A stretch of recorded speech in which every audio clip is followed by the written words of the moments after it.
자, 사도신경으로 신앙 고백 드리고 8월 30일 중고등부 예배를 시작하도록 하겠습니다.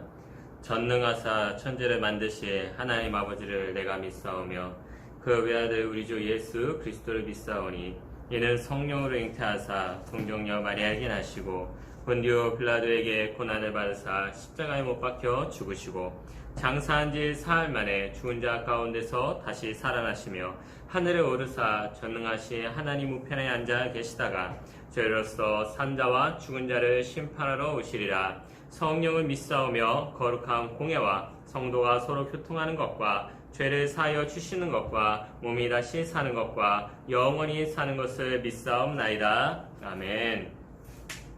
자, 오늘의 설교 제목은요, 오늘의 본문은요, 갈라디아서 2장 16절에서부터 21절까지 있는 내용입니다. 갈라디아서 2장 16절부터 21절까지 있는 내용이에요. 제가 가지고 있는 성경으로는 신약성경 303페이지를 보면 나옵니다. 갈라디아서 2장 16절에서부터 21절까지 있는 내용입니다.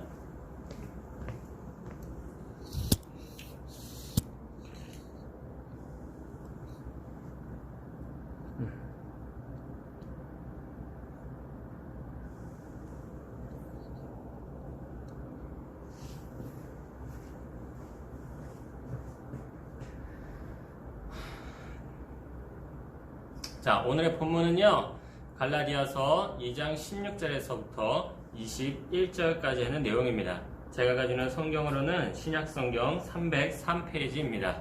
갈라디아서 2장 16절에서 21절까지. 우리 친구들 꼭 성경책을 펴서서 같이 예배하는 마음으로 보셨으면 좋겠습니다. 신약성경 303페이지.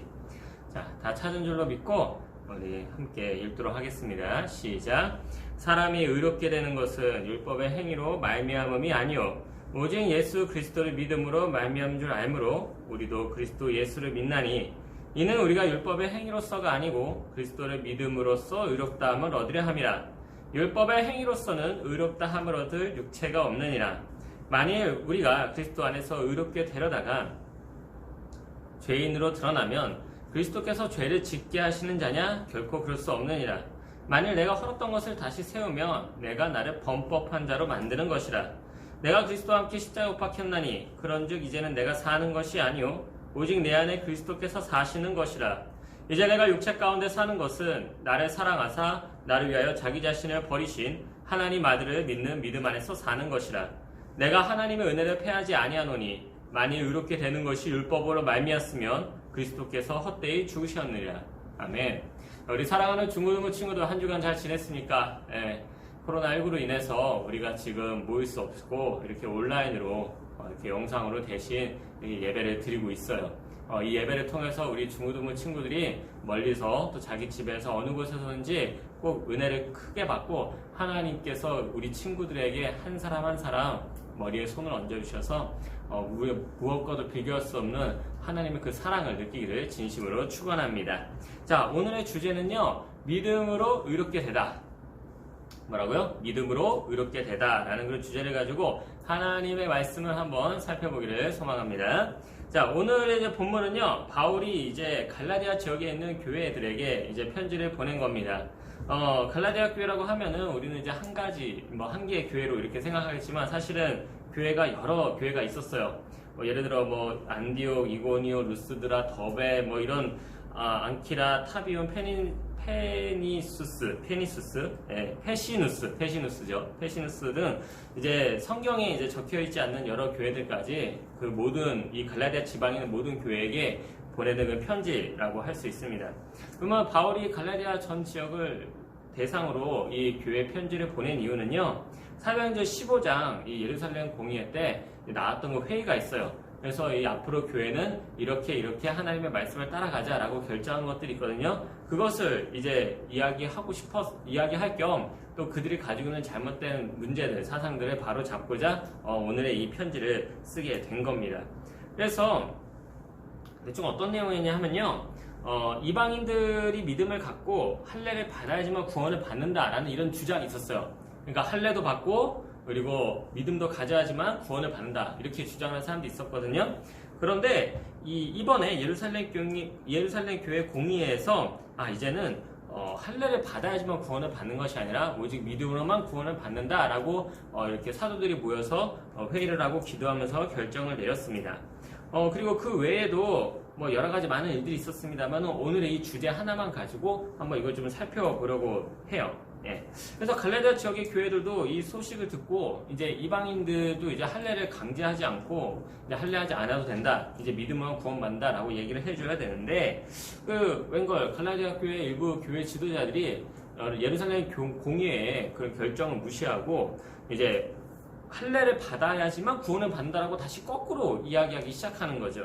그래서 오직 믿음으로만 구원을 받는 것이 아니라 오히려 할례를 받아야지만 너희들은 구원을 받을 수 있어 라고 가르치기 또 계속 그렇게 가르치고 있었던 거죠.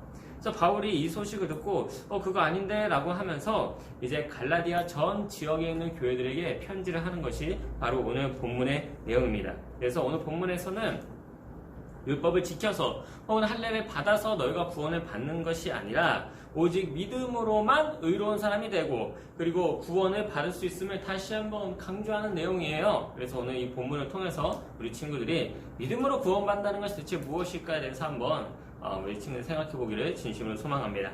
첫 번째로 어떤 행동으로 어떤 행위로 우리가 의로운 사람이 되지 못한다라는 사실을 오늘 본문에서 보여주고 있죠. 지금 이 코로나 사건으로 인해서 참 세상이 많이 흉흉합니다. 근데 이 아주 힘들고 어려운 과정 중에서도 여기저기 곳곳에서 미담이 이렇게 들려오고 있어요. 한 몇 달 전이죠. 몇 달 전에 미국 중서부에 사는 이제 브리저 워커라는 한 6살짜리 남자아이가 있었어요. 근데 그 아이한테는 4살짜리 꼬마 여동생이 있었는데 이제 함께 집을 이렇게 나서다가 이제 이웃집에서 기르는 이제 셰퍼드가 갑자기 이 여동생한테 달려든 거예요. 그래서 오빠는 그것을 보고 놀라서 겁을 먹고 도망가는 것이 아니라 오히려 온몸으로 그 개를 막아서고 그 개를 쫓아냈다고 합니다. 그래서 여동생은 지켰지만 그 아이는 이제 머리하고 얼굴을 크게 물려가지고 이렇게 90바늘을 이렇게 얼굴에 이제 꿰맸다고 이렇게 이야기를 하더라고요. 그래서 그 이야기를 그 소식을 들은 수많은 사람들이 정말로 이 아이가 정말 의롭고 정말 대단하다라고 이야기를 하면서 SNS라든가 아니면 여러 가지 많은 것들로 그 아이한테 축하를 해줬다고 합니다. 우리 친구 혹시 어벤져스라고 혹시 알아요? 어벤져스에 보면은 거기서 캡틴 아메리카를 주인공으로 맡은 그 배우가 있어요. 그 배우가 실제로 어벤져스 때 촬영했던 이제 그 방패를 그 아이한테 선물로 줬다라고 이야기를 하고요. 우리가 알고 있는 아이언맨, 로버트 다우니 주니어 아이언맨도 자기가 사용했던 아이언맨을 했을 때 자기가 사용했던 그 소품을 그 아이한테 주면서 너가 진짜 영웅이다 라고 이렇게 이야기를 했다라고 해요.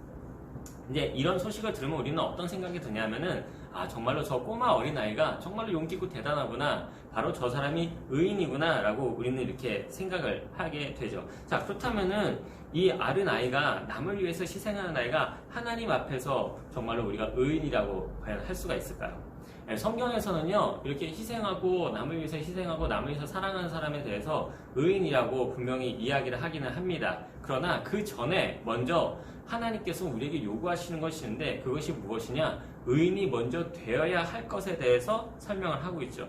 그래서 의인이 아닌 사람이 어떤 의로운 행동을 했을 때는 그것이 의로운 행동이 될 뿐이지 그 사람이 의인이 될 수 있는 자격이 되는 건 아니라고 성경은 이야기하고 있어요. 이게 도대체 무슨 말이에요? 라고 이렇게 이야기를 할지 모르겠어요. 자, 쉽게 말해서 어떤 한 사람이 의로운 행동을 했어요. 그럼 의로운 행동에 대해서는 거기에 대해서는 충분한 뭐 보상이라든가 그런 상금을 하는 사람들한테 어떤 칭찬을 받을 만한 일인 거는 사실이에요. 그러나 이 아이가 어떤 사람이 의로운 행동을 했다고 해서 그 사람이 완전히 의로워지는 그런 의인의 형태로 변화되는 건 아니라고 성경이 이야기하고 있다는 것이죠. 자, 그래서 성경은 이러한 사람들에 대해서 뭐라고 설명하느냐? 죄인이라고 이야기를 합니다. 의로운 행동을 한 죄인. 아직 의인은 아니고 의로운 행동을 한 죄인. 자, 그렇다면은 왜 어째서 이렇게 6살짜리 꼬마아이가 얼마나 대단합니까? 그쵸? 그 꼬마아이가 90바늘을 꿰맬 정도로 큰 상처를 입으면서도 여동생을 지키기까지 했는데 왜 어째서 하나님께서는 그 아이마저도 죄인이라고 이야기하실까? 하나님 너무 나쁜 거 아니에요? 라고 어쩌면 이야기할지도 모르겠어요. 자, 그 이유는요, 다른 것이에요. 인간 자체가 죄인이라서 그래요. 자, 뭐다? 인간 자체가 죄인이다. 우리 인간이 예를 들어서 이렇게 생각을 해봅시다. 어떤 사람이 팔이 한쪽이 없어요. 근데 팔이 한쪽이 없으면 뭐라 그러죠? 장애인이라고 이야기를 합니다. 근데 그 팔이 한쪽이 없는 사람이 마치 두 손을 가진 사람보다 더 많은 일을 하고 있어요. 자, 그렇다면 우리는 그 사람을 장애인이라고 해야 돼요? 아니라고 해야 돼요? 그래도 그 사람은 여전히 장애인입니다. 단지 비장애인보다 더 많은 일을 하고 더 좋고 더 대단한 일을 하는 것 뿐이지 그 사람의 모습 자체는 실제로 장애를 입은 사람이에요. 자, 이거하고 똑같습니다. 인간이라고 하는 것 자체가 이미 죄인이에요. 이미 죄인이기 때문에 세상을 감동시키고 아름답고 의로운 일을 했어도 본질 자체가 죄인이라고 이야기를 하는 겁니다. 검은색인 사람을 갖다가 하얗게 칠한다고 해서 그 사람이 뭐 백인이 되거나 황인이 되거나 그렇게 되나요? 그건 아니잖아요. 오히려 흰색 페인트를 칠만 검은 사람이 돼 있을 뿐이지 그 사람 자체가 백인으로 흰 사람으로 변하는 건 아닙니다. 즉 죄인이 본질적으로 어떤 의로운 행동을 했다고 해서 죄인이 본질적으로 의인이 되는 것이 아니에요. 자, 그렇다면 죄인이 본질적으로 의인이 되려면 어떻게 되느냐? 바로 이렇게 이야기를 합니다. 구원을 받기 위해서 해야 되는 것은 하나님의 말씀을 열심히 지키는 것은 아무런 소용이 없다라고 이야기를 해요. 이거 똑같은 거거든요. 아까 말했죠. 검은 사람을 열심히 흰색을 칠해서 백인이 되는 게 아닌 것처럼 하나님의 말씀을 열심히 지키는 것 가지고도 인간은 절대로 의인이 될 수가 없어요. 성경에 그렇게 말을 합니다. 오늘 본문이 이렇게 얘기를 했어요. 16절에 보니까 뭐라 그럴까요? 사람이 의롭게 되는 것은 율법의 행위로 말미암음이 아니요 오직 예수 그리스도를 믿음으로 말미암은 줄 알므로 라고 얘기하죠. 그러니까 율법의 행위로 말미암은 것이 아니다라고 하는 것은 하나님의 말씀을 실천한다고 해서 하나님의 말씀을 열심히 행동하는데 되는 것이 아니에요. 그렇다면 뭐가 뭐가 의롭게 한다는 거죠? 바로 예수 그리스도를 믿음으로만 오직 인간은 본질적으로 의인이 되는 것입니다. 그게 바로 유일한 우리의 구원의 길인 예수 그리스도의 믿음으로 말미암아 우리는 본질적으로 의인으로 변화된다는 것이죠. 그래서 예수님께서도 이런 얘기를 하십니다. 모래 위에 지은 집과 반석 위에 지은 집을 이렇게 비유를 하세요.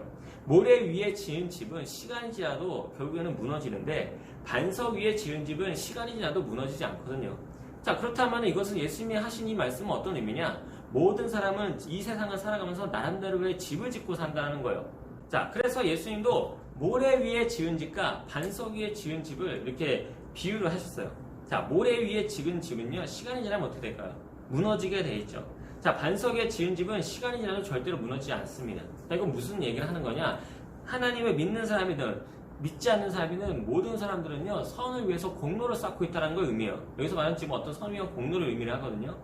믿지 않는 사람도 열심히 선을 위해서 쌓아가고 있고요. 안 믿는 사람도 선을 위해서 쌓아가고 있어요. 근데 그 밑바닥에는 뭐가 있다? 믿지 않는 사람은 모래가 있다. 그러니까 열심히 이것을 쌓아놔도 시간이 지나면 어떻게 돼요? 결국에는 무너지게 되어 있습니다. 왜? 결국에는 이 죄인이 의로운 행동을 했을 뿐이니까. 하지만 반석 위에 지은 집은 절대로 무너지지 않습니다. 왜? 이거는 그리스도 위에서, 반석은 그리스도를 의미하거든요. 그리스도 위에서 그 집을 지은 거예요. 선한 행동을 한 거예요. 그래서 이것이 결국에는 최후의 심판 때에 하나님께서 이 모든 것들을 보시고 우리에게 상급을 베푸시는 분이심을 믿어야 된다는 것이죠. 그래서 아무리 선한 것을 하고 공로를 쌓는다 한들 기본적으로 본질적으로 내가 의인이 되지 않고서는요, 그 모든 선은 사실 아무런 의미가 없습니다. 내가 의인이 되어야지만 그 선이 의미가 있는 거예요. 거꾸로 선한 일을 한다고 해서 그러면 의인이 되는 거냐? 그건 아니라는 것이죠. 성경은 항상 그리스도를 믿음으로 의인이 된다라고 이야기를 한다는 것입니다. 자, 그렇다면 우리가 생각할 수 있는 두 번째 교훈이 있죠. 바로 의롭게 할 수 있는 사람이 우리에게 필요하다는 사실을 알 수 있죠. 우리가 예수 그리스도를 믿음으로 우리가 구원을 받는다라고 우리가 이렇게 이야기를 하잖아요. 그렇죠? 방금. 자, 우리가 구원받을 수 있는 유일한 길, 그게 바로 대체 우리는 무엇일까요? 절대로 병들지 않고 죽지 않은 약을 개발하면은 우리가 완전히 구원을 받을 수 있을까요? 아니면은 인간의 신체를 완전히 모두 개조해서 기계로 만들면 될까요? 아니면 모든 사람들이 악한 행동하지 못하게 만드는 장치를 이렇게 심으면 과연 될까요? 그런 건 아니라는 거죠. 본질적으로 죄인인 내가 직접적으로 의인이 되어줘야 됩니다. 이거는 단순히 우리의 행동을 교정하는 게 아니고요. 죄인일 수밖에 없는 우리를, 태어나자마자 죄인인 우리를 의인으로 바꾸는 그 역사가 있어야 됩니다. 자, 그렇다면 그 방법이 무엇일까요? 바울은 이렇게 얘기를 합니다. 사람이 의롭게 되는 것은 율법의 행위로 말미암음이 아니요 오직 예수 그리스도의 믿음으로 말미암은 줄 아므로 우리도 예수 그리스도를 믿나니, 이렇게 이야기를 해요. 그래서 이는 우리가 율법의 행위로서가 아니고 그리스도를 믿음으로 의롭다함을 얻으려 함이라. 율법의 행위로서는 의롭다함을 얻을 육체가 없느니라. 자, 그렇죠. 여기 가만히 보니까 이렇게 얘기를 합니다. 오직 우리가 의인이 되는 방법은 뭐다? 예수 그리스도를 믿는 게밖에 없다.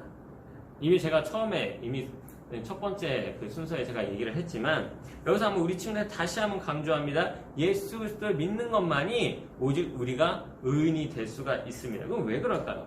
왜 어째서 예수 그리스도를 통해서만 우리가 의인이 될 수 있을까요? 첫 번째는요, 우리는요, 우리 스스로 의인이 될 수 있는 방법이 전혀 없어요.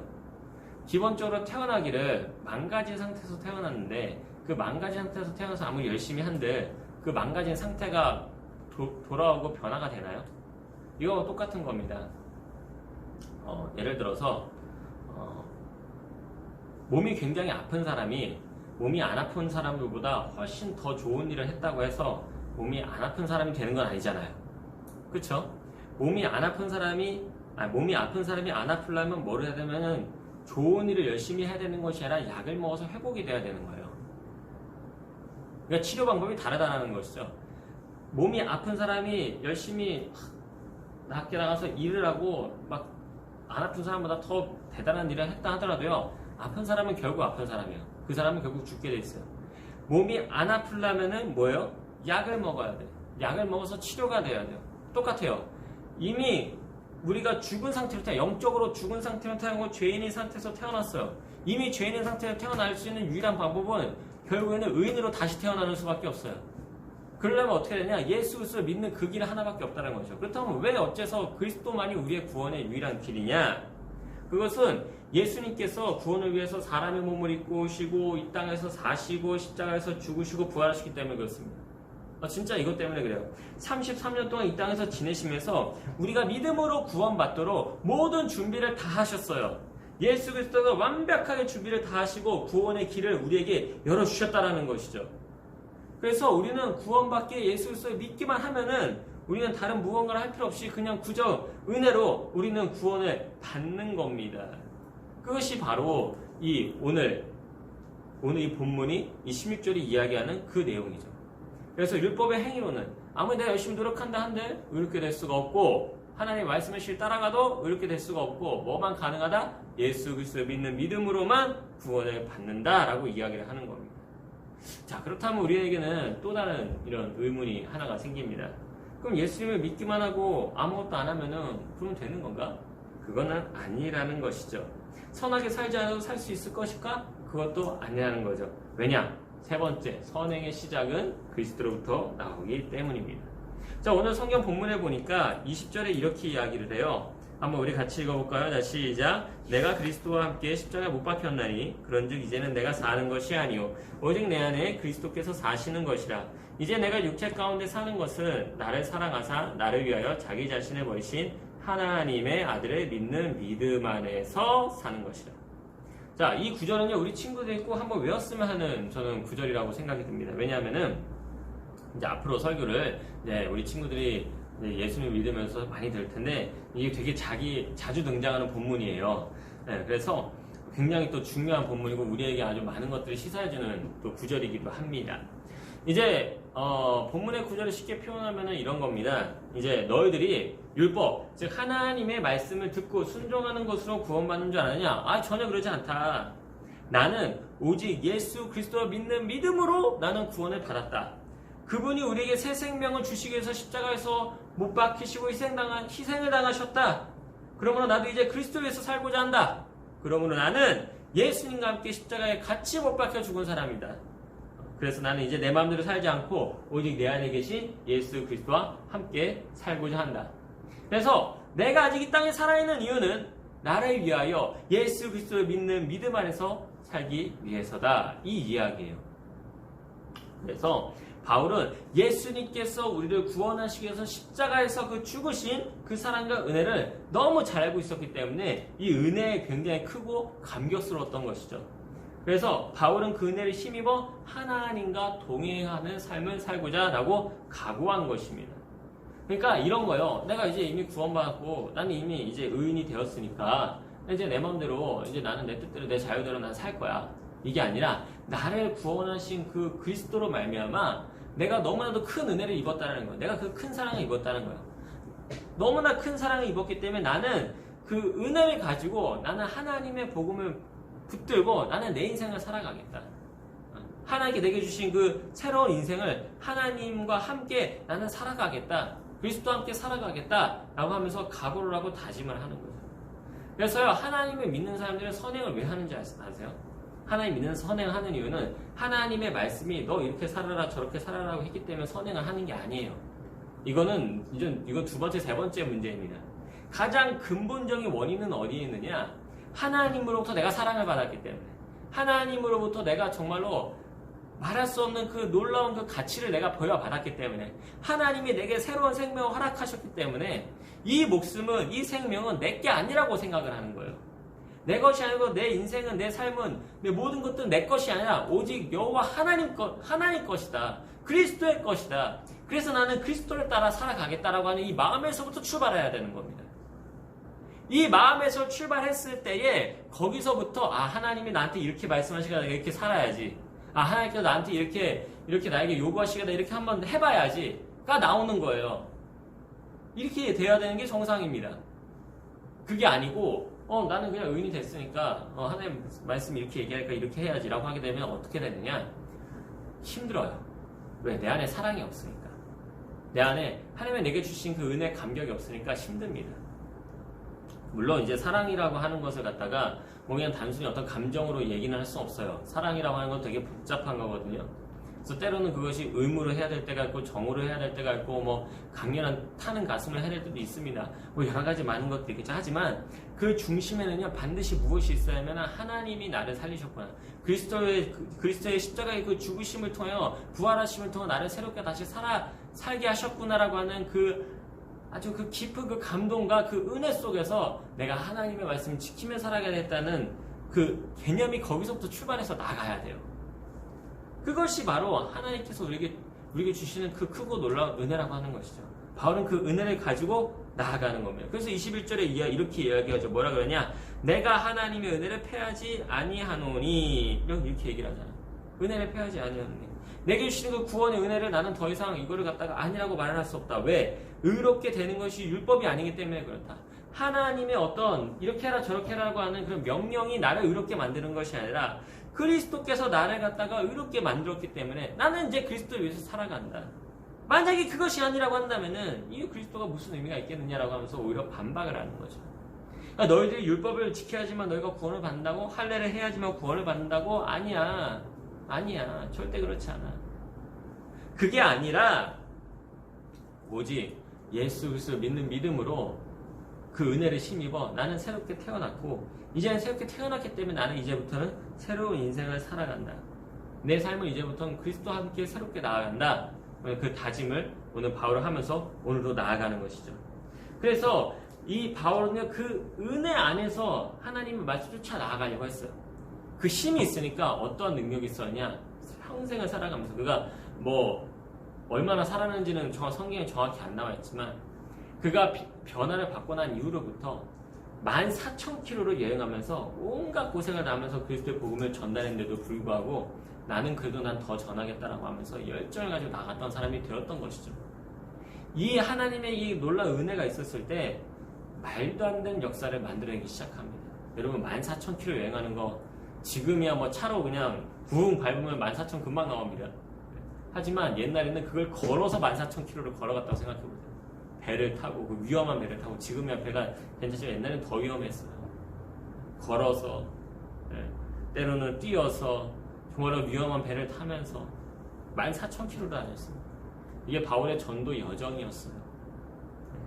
여러분 하나님의 은혜를 구원을 경험한 사람은요, 하나님을 사랑하게 되고 감동과 은혜에 져서 자연스럽게 하나님의 말씀을 순종하게 되는 겁니다.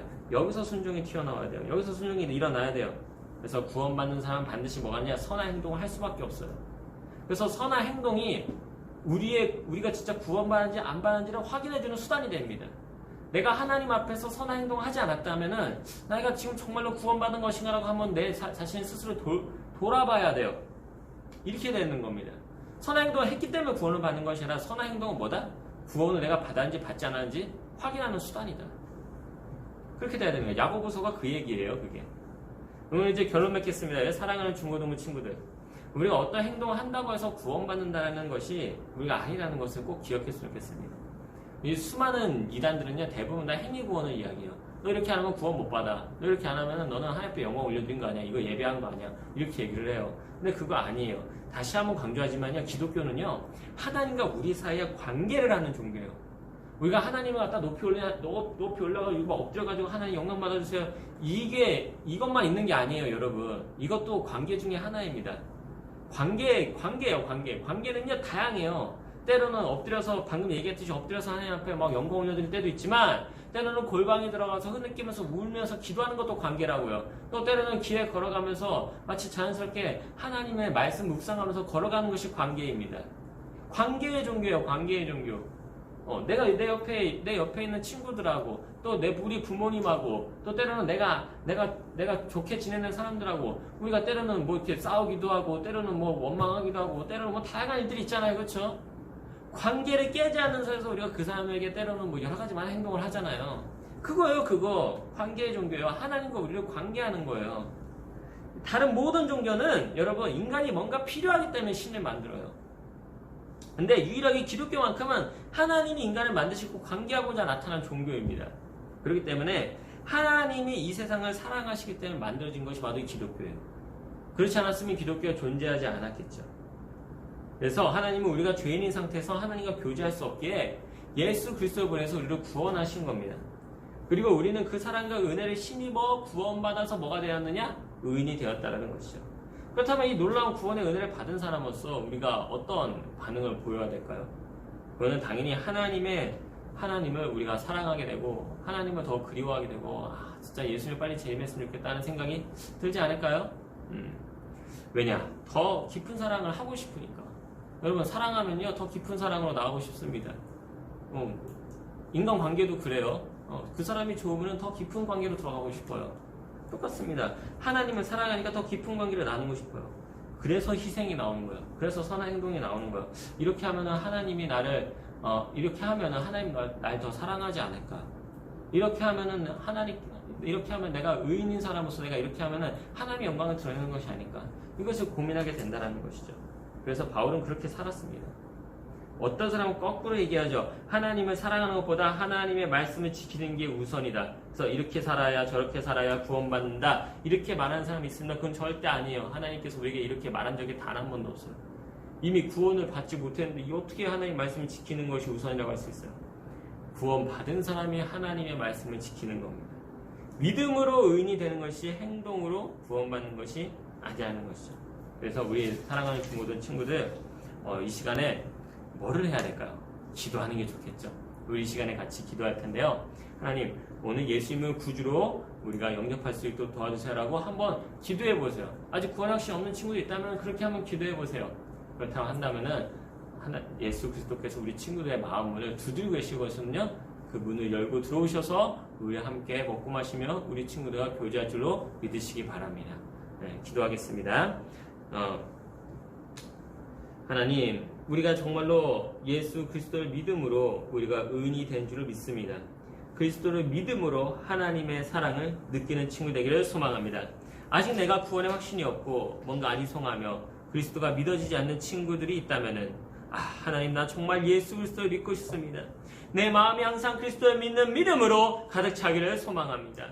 네, 정말로 하나님이 나를 사랑하시고 정말로 하나님께 나를 인도하셔서 정말로 바울처럼 내가 구원의 감격 속에서 살기를 원합니다. 나는 그리스도와 함께 살아가기를 원합니다. 나를 인도해 주세요 라고 할 수 있는 그 기도를 할 수 있는 친구 되기를 진심으로 소망합니다. 주님, 우리 친구들을 인도하여 주시옵소서. 정말 그리스도 안에서 믿음으로 살지 못한 것을 용서하여 주시옵시고 다시 한번 예수님의 사랑을 느끼고 예수님의 놀라운 은혜를 경험하며 예수 그리스도께서 우리에게 주신 사랑을 힘입고 하나님의 영광 위에 사랑하는 중고등부 친구 될 수 있도록 역사하여 주시옵소서. 모든 것 주님께 의탁하오며 예수님의 이름으로 기도하옵나이다. 아멘.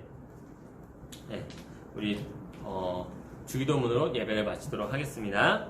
하늘에 계신 우리 아버지, 이름을 거룩히 여김을 받으시오며 나라에 임하오시며 뜻이 하늘에서 이루어진 것 같이 땅에서도 이루어지이다. 오늘날 우리에게 일용할 양식을 주옵시고 우리가 우리에게 죄 지은 자를 사하여 준 것 같이 우리의 죄를 사하여 주옵시고 우리를 시험에 들게 하지 마옵시고 다만 악에서 구하옵소서. 대개 나라와 권세와 영광이 아버지께 영원히 있사옵나이다. 아멘. 이것으로 중고등부 예배는 모두 마치도록 하고요. 광고는 이번에 큐티가 나왔습니다. 큐티가 이번에 나왔는데 우리 친구들한테 큐티를 나눠주고 싶은데 어떻게 나눠줘야 될지가 조금 고민이 됩니다. 그래서 이 큐티를 한번 나눠줄 수 있는 방법을 선생님들하고 의논해서 한번 찾아서 우리 친구들 큐티를 나눠줄 수 있는 쪽으로 해보도록 하겠습니다. 원래대로라면은 내일까지가 이제 사회적 거리두기 2단계가 종료가 되는데요. 아직까지 지금 사회 분위기상 또 어떻게 될지를 모르겠어요. 그래서 앞으로 더 이렇게 계속 비대면 예배를 하게 될지 아니면 다시 대면 예배를 하게 될지는 또 당회가 또 결정을 해야 될 것 같습니다. 그래서 우리 중고등부 친구들한테 당회가 다시 임시당회가 다시 시작이 되거든요. 임시당회에서 나오는 대로 우리 친구들에게 다시 공지하도록 하겠습니다. 그 공지에 따라서 우리가 비대면 예배를 할지 대면 예배를 할지를 이야기를 말씀을 드리도록 할 테니까요. 우리 친구들이 꼭 카톡을 보시면서 거기에 지시가 나오는 대로 잘 따라 주셨으면 고맙겠습니다. 우리 친구들 많이 보고 싶어요. 우리 꼭 친구들 다시 이 자리에 모여서 함께 예배 드리기를 진심으로 소망합니다. 감사합니다.